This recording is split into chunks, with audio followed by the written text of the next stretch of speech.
Hello everybody, welcome back to the channel. I am the Inconsequential Runner and a bit of a special video today. Today we're doing a very quick review on the Asics S4. I'll do a longer video later, but I wanted to share my first impressions of the shoe. This shoe is only available in Japan. So luckily I was recently in Japan and I was able to pick up the S4. So I think the one question we want to answer in this short video is, are we missing out? Are all of those outside of Japan missing out by not having this shoe available to us? I'm going to answer that at the end of the video, but I'm going to answer it now because I can't stand when people make you wait to the end of the video. The short answer is yes. Let me tell you why. Firstly, how did I use this shoe? So where have these conclusions come from? When I talk about a first impression, what have I done? Okay, so I've used this shoe for 3 training sessions. One of the sessions was 10 by 200 meters. In another session, I did a 3 kilometer, 2 kilometer, 1 kilometer effort. And what was the other session? It was a pyramid, 400, 800, 1200, 1600 meters, back to 1200, back to 800, and back to 400. And that was on the track. So a real mix of efforts, and quite frankly, love this shoe. In fact, the way I'm going to explain this is going to sound weird, but bear with me. This might be just a me thing.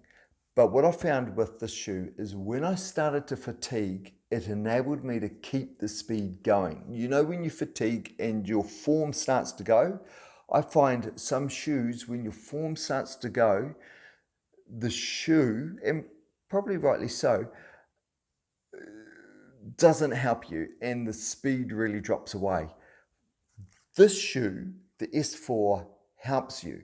When I found my fatigue was kicking in a little bit and my form started to go, I was still able to keep the same sort of speed in the shoe, which gave me an opportunity to sort of reset, to make sure that I'm standing tall, I'm running tall, that my head is slightly forward and down, that my hips are in the right position, I've got that slight forward lean. I was able to reset and not lose any speed and any time in this shoe. So I think this shoe, for whatever that means, I think this shoe would suit pretty much anyone.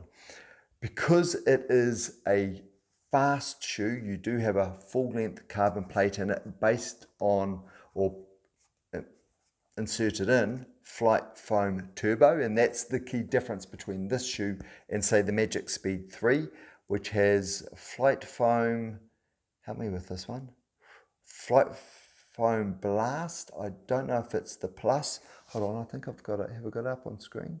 No, the Magic Speed 3 is either Flight Foam Blast, the FF Blast, or the FF Blast Plus. So that's a big point of difference.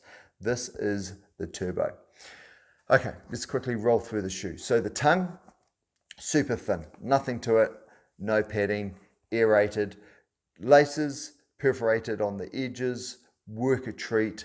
The upper from the mid-ankle forward is all just single layer, very breathable. From this point back, then you have the cushioning around the heel cup. Again, not too extreme. In fact, not a lot of cushioning, but perfect. It sits on the heel beautifully. So no heel slip or anything like that.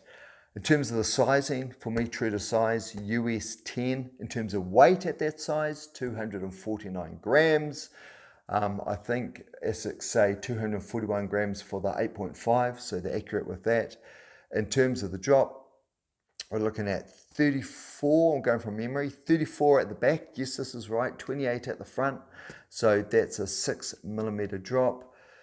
The midsole I've talked about, which is the Flight Foam Turbo, FF Turbo, and the outsole, really grippy. I've used it on grass, I've used it on the track, I've used it on asphalt. And even though I've only put about 80, not quite 80 kilometers in the shoe, it still looks new and out of the box. So I think we've got it's too early to tell, but we have a really durable outsole. Okay, so coming back to that question that I was going to answer at the end of the video, which I have already answered. Are we missing out? Yes, we are. This is a super shoe. So Asics, if you're watching, and I know you're not because I'm not influential in any way, shape or form. Release this shoe. It's a great shoe. You know you've made a beauty here. Maybe it's going to come out as the S4 2 or something like that. Maybe we're going to get the second version. But I think this is a great shoe. Yeah, perfect. So you might have some questions. I am happy to answer any questions that you have. So throw any questions in the comments below, and I will answer every question. Because the questions you have, of course, relating to the shoe is because you won't have access to it unless you're in Japan. So really interesting. Really pleased to have this shoe. It is a great shoe.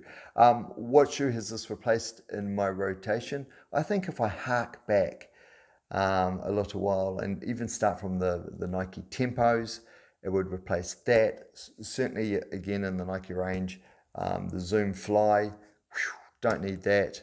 I think it complements beautifully something like if you're an Asics fan, if you have the Blast or the Superblast, and you use that for a myriad, especially the Superblast, for a myriad of different types of training, but you really want something for your speed training, this, and even I think I'm underplaying this shoe by talking about the speed training sessions. If I was to do a 5K race tomorrow, and I've got a Vaporfly 2 and a Vaporfly 3, I'd probably take this.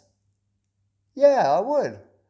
Yeah, I'd take this. If I had a 5K tomorrow on the track or the road, yeah, for both, I'd take this. I'd take this.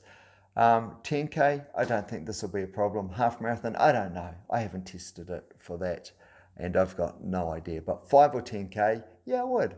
I'd take this. And certainly in terms of comfort, it beats the Vaporflies. It just feels nicer underfoot.